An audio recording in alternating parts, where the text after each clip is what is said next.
अस्सलाम वालेकुम दोस्तों, उम्मीद करता हूँ कि आप सब ठीक होंगे, खैरियत से होंगे। दोस्तों आज की जो गवर्नमेंट की चिकन की रेट लिस्ट है वो आ चुकी है।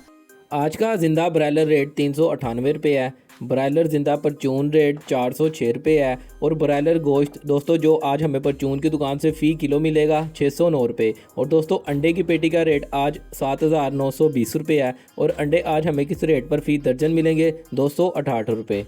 और अगर दोस्तों बात की जाए कि आज बोनलेस का क्या रेट है, बोनलेस का रेट निकालने के लिए दोस्तों आपको ऊपर ब्रायलर ज़िंदा रेट नज़र आ रहा है 398 रुपये। आपने उसको ज़रब देनी है 2.2 के साथ। जब आप 2.2 के साथ ज़रब देंगे तो आपके पास आज का बोनलेस का रेट निकल आएगा। और दोस्तों बात की जाए कि आज थाई का क्या रेट है। थाई मसलन जो कारोबार कर रहे हैं जिंगर बर्गर का, थाई का रेट निकालने के लिए दोस्तों आपने फिर से 398 को ज़रब देनी है 2.4 के साथ।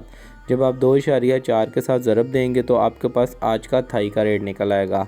और दोस्तों बात की जाए कि आज साफ़ी का क्या रेट है। साफ़ी का रेट निकालने के लिए दोस्तों आपने फिर से 398 को ज़रब देनी है 1.7 के साथ। 1.7 के साथ जब आप ज़रब देंगे तो आपके पास आज का साफ़ी का रेट निकल आएगा। दोस्तों उम्मीद करता हूँ ये वीडियो आप सबके लिए बहुत ज़्यादा हेल्पफुल हुई होगी। अगर आपको मेरा चैनल अच्छा लग रहा है तो जल्दी से सब्सक्राइब कर दें। आपको डेली बेसिस के ऊपर इंशाल्लाह चिकन की रेट लिस्ट मिलने वाली है। चलिए अपना ख्याल रखें, अपने घर वालों का ख्याल रखें, मुझे दुआ में याद रखिएगा।